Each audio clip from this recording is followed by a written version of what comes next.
Hi guys, j'espère que vous allez bien. Aujourd'hui, on se retrouve pour une nouvelle vidéo qui va clairement changer votre vision des choses et votre vision de voir votre mode de vie. Aujourd'hui, je vais vous faire comprendre comment fonctionne l'inflammation chronique et comment réduire votre cortisol. Parce que forcément, le cortisol génère une inflammation. Je sais pas si vous vous rendez compte, mais clairement, aujourd'hui, le cortisol, c'est ce qui fait augmenter toutes les maladies chroniques du 21e siècle. C'est hyper important de le prendre en compte.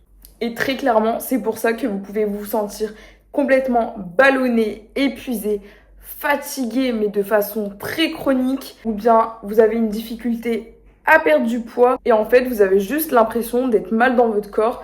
Donc aujourd'hui, je vais vous aider à comprendre d'où ça vient et comment régler ce problème. Ce que je vous promets aujourd'hui, ce n'est pas de perdre 10, 15, 20 ou 30 kilos en 3 mois, mais en fait, je vous propose un mode de vie à mettre en place pour calmer tout ça et justement, par la suite, réussir à réguler votre corps, tout simplement. Moi, ce que je veux, tout simplement, c'est que vous vous replaciez au centre de votre vie, que vous faites de vous votre priorité et que vous apprenez tout simplement à gérer tout ça pour être en bonne santé. Et vous verrez, rien que de régler ce problème d'inflammation et de cortisol, ça peut vraiment vous aider à perdre du poids. Surtout si vous êtes atteinte de dérèglements hormonaux comme moi, qui est atteinte du SOPK et potentiellement d'une endométriose profonde. Pour moi, c'est ça vraiment qui est la base, soigner l'inflammation de votre corps. Donc c'est parti, on part de la base, il faut comprendre pourquoi votre corps est inflammé. Déjà, il faut bien commencer par dissocier l'inflammation aiguë de l'inflammation chronique. Par exemple, quand vous allez vous blesser, forcément, votre corps va réagir et il va créer une inflammation qui est aiguë.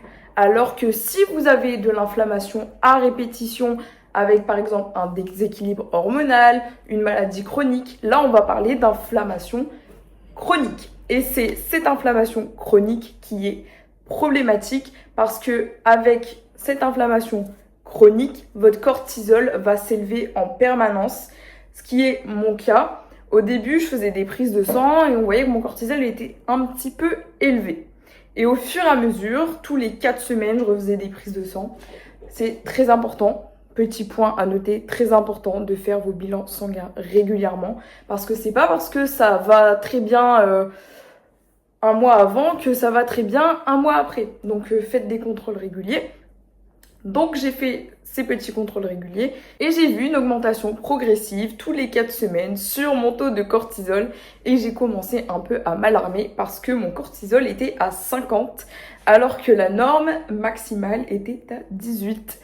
Donc là, je me suis dit que j'allais vraiment mettre des choses en place justement pour réduire ce cortisol et c'est ce que je vais vous partager aujourd'hui. Il faut savoir que pour l'être humain, avoir un cortisol très élevé en permanence et dépasser ce seuil limite, c'est pas du tout vivable, c'est pas normal pour notre corps. On n'est pas fait en tant qu'être humain pour être stressé comme ça tout le temps sans cesse. C'est pas possible. Ça peut déclencher en fait plein de déséquilibres, des problèmes digestifs, des dérèglements hormonaux, une chute de cheveux. Je vous montrerai quelques photos de ce que ça a pu me causer.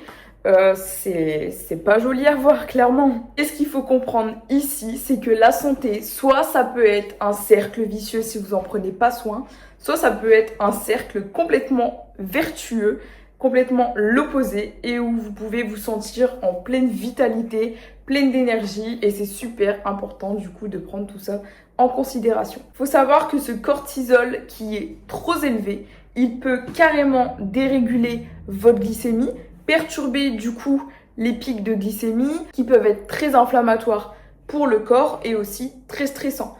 C'est mon cas, je suis maintenant insulino-résistante, donc forcément j'ai dû changer mon mode de vie pour apprivoiser tout ça et le réguler justement petit à petit. Et pour être honnête, une fois qu'on est dans cette boucle qui est un cercle vicieux très sincèrement, soit vous arrivez à vous en sortir très rapidement, soit ça peut devenir un calvaire, très clairement. Ça peut être très difficile de s'en sortir, à part si on prend directement le problème à la racine, ce qui est très important. Et finalement, je prends comme exemple le cortisol, mais ça fonctionne pareil pour tous les processus dans le corps. Le problème, c'est que si votre cortisol est déréglé, c'est un problème. Sauf que ce problème, il va vous en causer 15. Et après, vous allez être complètement perdu.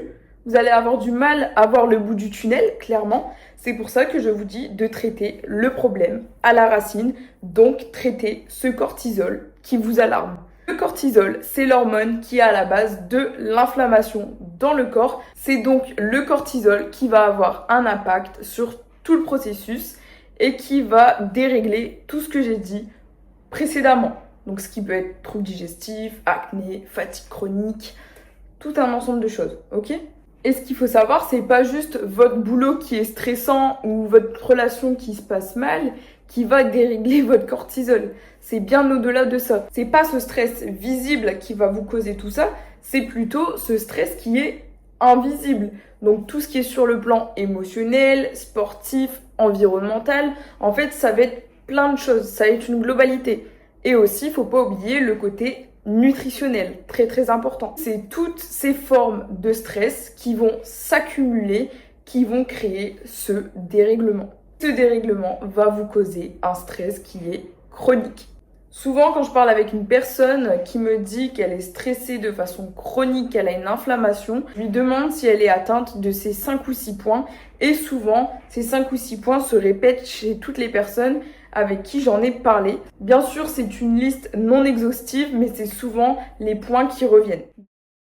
Déjà, la première cause, ça va être le stress mental constant. Si vous mettez la pression tout le temps, que vous avez peur sans cesse de quoi que ce soit, ça va vous mettre dans un état de danger sans cesse. Vous allez être en surproductivité et tout ça, ça peut dérégler votre système nerveux. Si vous ne réglez pas votre système nerveux, forcément, vous allez créer une inflammation. Ensuite, la deuxième cause qui est très très importante et on se sait toutes et tous, je suis la première à kiffer le café, mais c'est pas forcément optimal. Surtout si vous êtes déjà dans une inflammation qui est chronique, évitez la caféine.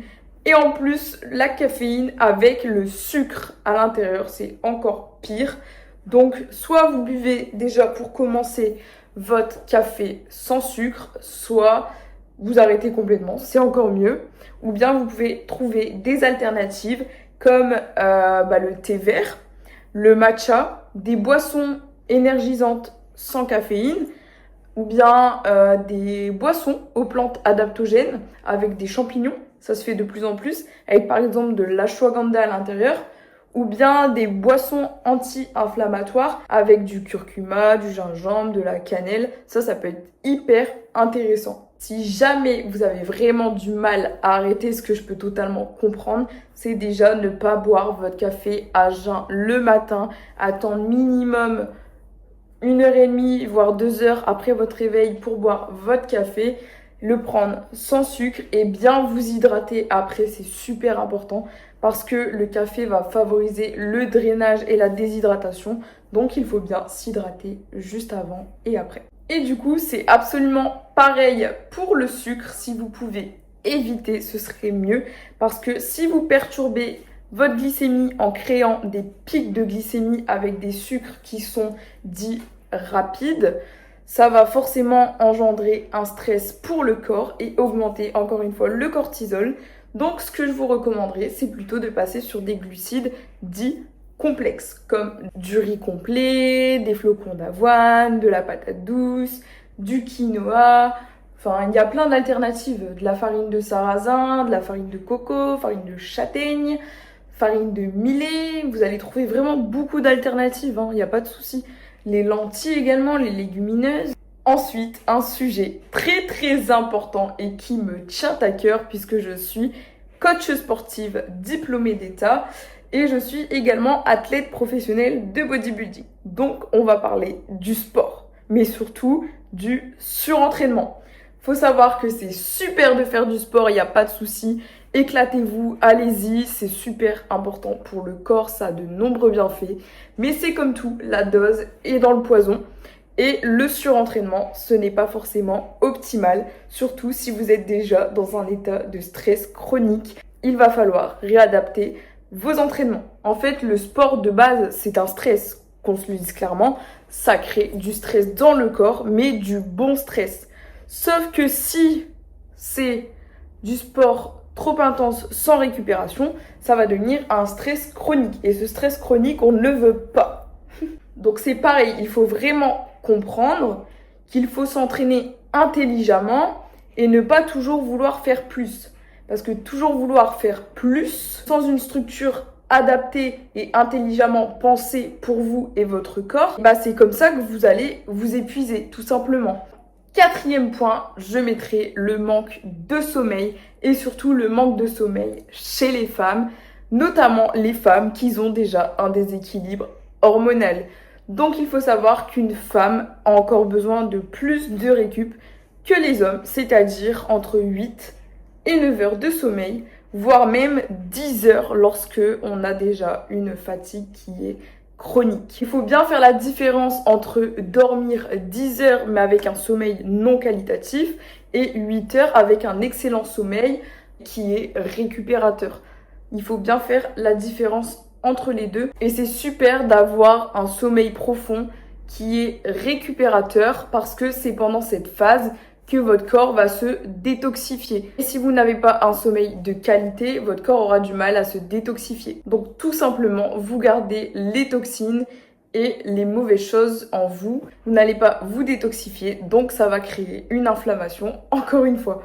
Je sais que vous en avez marre d'entendre parler du sommeil, on l'entend partout, à tort et à travers, mais croyez-moi, c'est le pilier numéro 1 pour une bonne santé. Avant même l'alimentation et le sport, croyez-moi.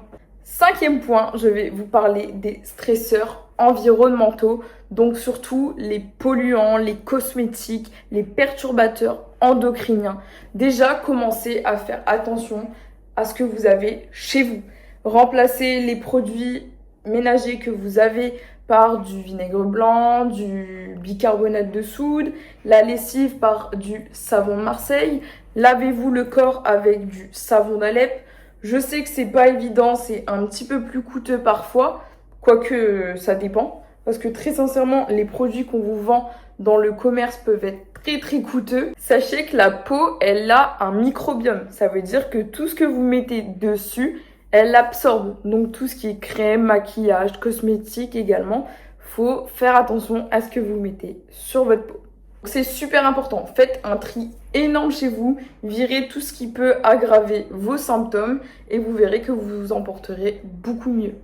Faites attention aussi aux matières que vous portez, par exemple pour vos vêtements. Parfois, elles peuvent être très nocives pour le corps. Je vous avouerai que moi, c'est un point que je ne prends pas en considération. Mais à l'avenir, j'y penserai davantage.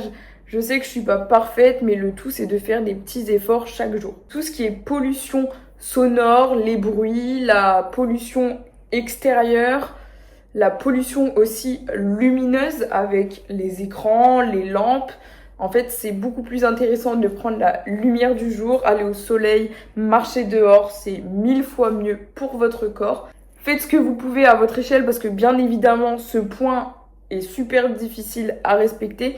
Mais en fait, c'est un stress tout simplement inconscient pour votre corps et ça peut directement impacter vos hormones et augmenter votre cortisol. Sixième point, super important et pourtant on n'en parle pas souvent.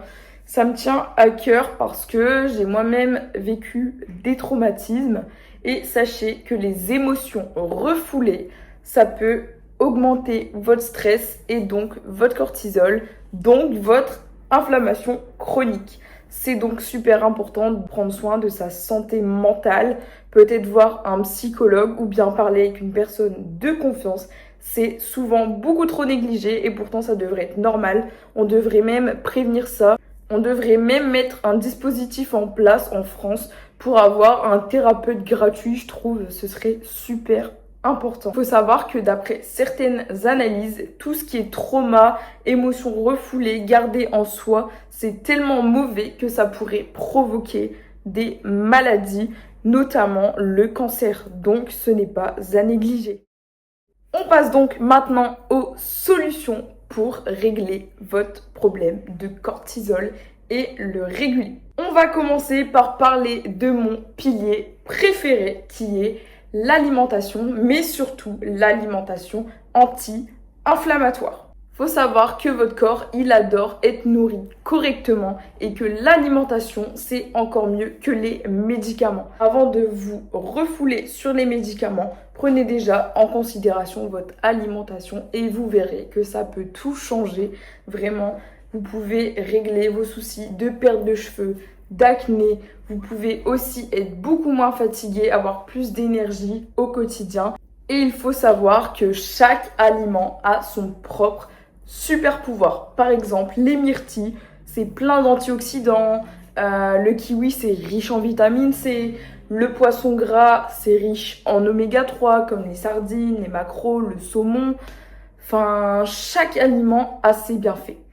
Le but ici étant de réduire votre cortisol. Il va donc falloir adapter une alimentation anti-inflammatoire et réduire les pics de glycémie, c'est-à-dire ne pas manger de sources de glucides rapides de façon isolée, toujours l'accompagner de protéines et de lipides.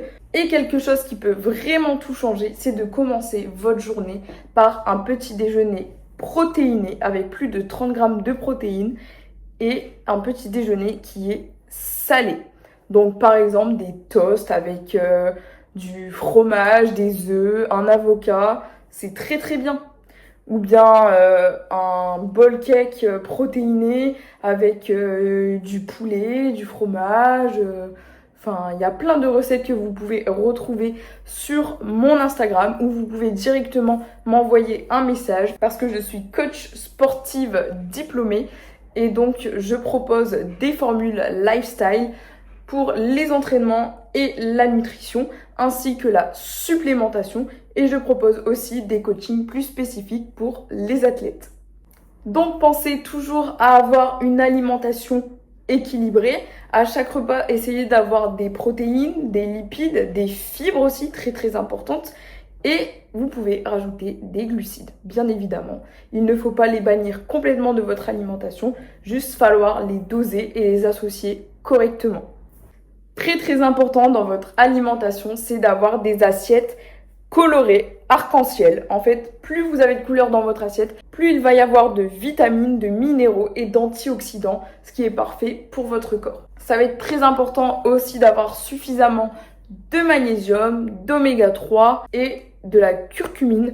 Tout ça, si vous en mangez pas assez, vous pouvez tout simplement les prendre en capsule sous forme de compléments alimentaires. Pour finir, hydratez-vous correctement. C'est tellement sous-estimé, mais c'est tellement important pour votre corps. Vous allez avoir la peau beaucoup plus belle, les cheveux beaucoup plus soyeux.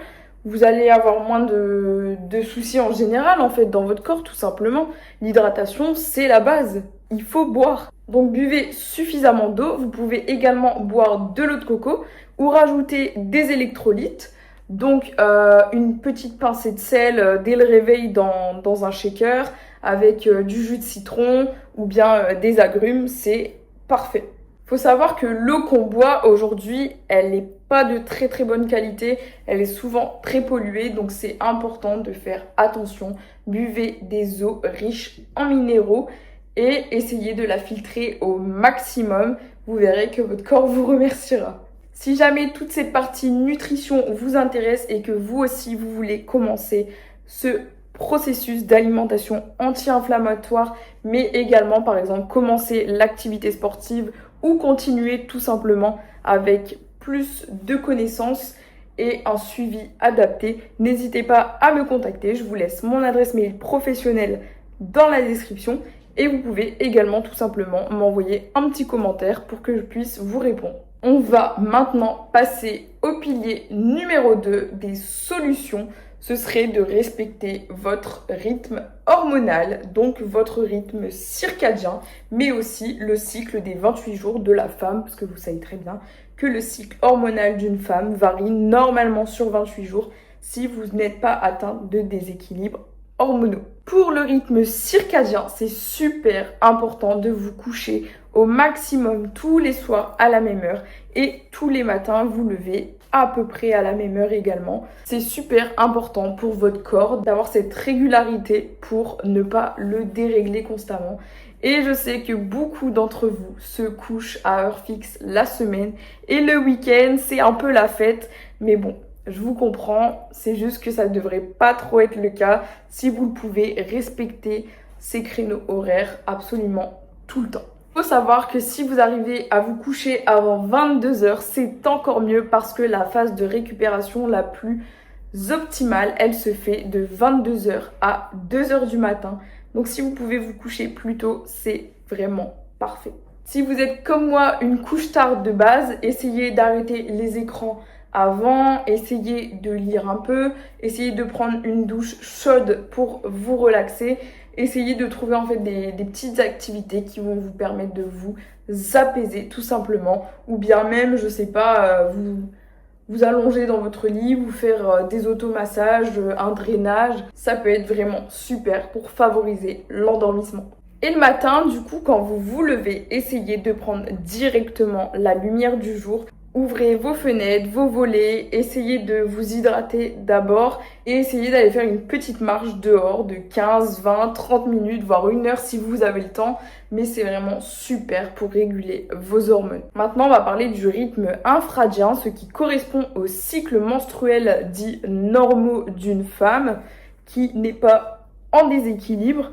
Du coup, il faut savoir que parfois, ça peut être hyper intéressant de gérer votre alimentation, votre routine d'entraînement en fonction de votre phase, de votre cycle. En fait, il va falloir tout simplement apprendre à vous écouter, voir comment votre corps réagit, par exemple, avant la phase des menstruations, comment elle réagit pendant l'ovulation. Ça va être hyper important d'adapter tout ça et adapter du coup votre récupération pour déstresser le corps au maximum. Et il faut savoir que ralentir sur, par exemple, 1 semaine, c'est pas un signe de faiblesse, c'est tout simplement un signe de force parce que vous arrivez à vous écouter de l'intérieur et vous savez pertinemment ce qui est bon pour vous. Si vous avez besoin de repos et de récupération, alors faites-le et vous verrez que les semaines suivantes, vous serez encore plus productive. Ensuite, troisième solution, ça va être de trouver un calme qui est interne, réguler votre système nerveux, trouver la paix intérieure. Vous pouvez pratiquer la cohérence cardiaque, la respiration profonde, faire de la méditation, faire aussi par exemple du journaling. Par exemple, tous les soirs, vous mettez les 5 choses dont vous êtes satisfait dans votre journée. Ça va permettre d'en fait poser le positif sur un papier et vous allez vous dire « Ah punaise, il m'arrivait ça dans la journée, trop cool !» Malgré que par exemple vous pensez que vous avez passé une mauvaise journée. Ça peut être un truc super intéressant à faire. Vous pouvez aussi faire un peu de yoga. Ça peut paraître chiant dit comme ça. Il y a plein de personnes qui n'aiment pas ça du tout. Mais je vous assure que ça peut vraiment changer la donne. Ça peut vraiment vous permettre de vous relaxer et favoriser par exemple l'endormissement. Donc si jamais vous pouvez carrément faire ça le soir avant d'aller dormir, ça prend 3 à 5 minutes grand maximum. Ça prend très peu de temps, donc prenez ce temps pour vous. Ce que vous pouvez faire aussi pour calmer votre système nerveux, c'est tout simplement aller marcher dehors à la lumière du jour. Et si jamais vous habitez dans un lieu où il fait souvent noir et où il n'y a très peu de soleil, vous pouvez tout simplement investir dans de la luminothérapie. Ça coûte pas énormément, vous faites juste 10-15 minutes, ce sera très très bien et suffisant. Ensuite, ce que vous pouvez faire également, c'est vous promener en nature. Ça apaise, mais vraiment. Je sais pas comment expliquer, mais quand vous êtes dans la nature, vous marchez dans la forêt, vous pensez à rien. C'est juste incroyable. Ce qui peut être absolument top aussi, c'est faire des saunas, des bains chauds, bains froids. Ça peut vraiment déstresser le corps. Donc si jamais vous avez l'occasion d'en faire, n'hésitez pas. Encore une fois, trouvez quelque chose qui est adapté à vous. Si ça vous embête de faire du yoga, faites-le pas. Il faut vraiment trouver quelque chose qui soit adapté à vous. Si vous aimez lire, alors faites-le. Si ça vous fait du bien, vous le faites, tout simplement. Et ce qu'il ne faut jamais négliger, c'est des moments de silence. Prenez 5 minutes dans votre journée où vous faites rien. Juste vous vous posez, vous pensez. Et vous verrez que ça va vous faire un bien fou. Tout simplement un petit moment de silence. Ça va vous déstresser, mais d'une manière assez incroyable. N'hésitez pas à me dire en commentaire si vous avez testé et vous verrez que c'est franchement incroyable.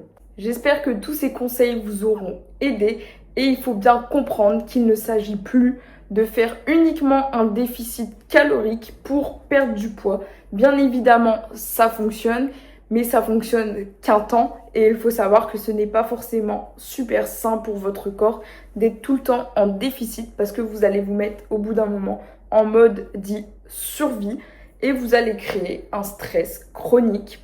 Il est donc super important de commencer par 2-3 petites astuces que je vous ai données pour justement réduire votre cortisol et vous verrez que vous allez avoir une meilleure peau, des meilleures performances sportives, une meilleure concentration et forcément au fur et à mesure vous allez tout simplement perdre du poids parce que vous allez être moins stressé et le stress ça engendre forcément une prise de poids parce que vous bloquez le processus dans votre corps. Vous allez aussi vous sentir moins fatigué, moins ballonné, moins gonflé.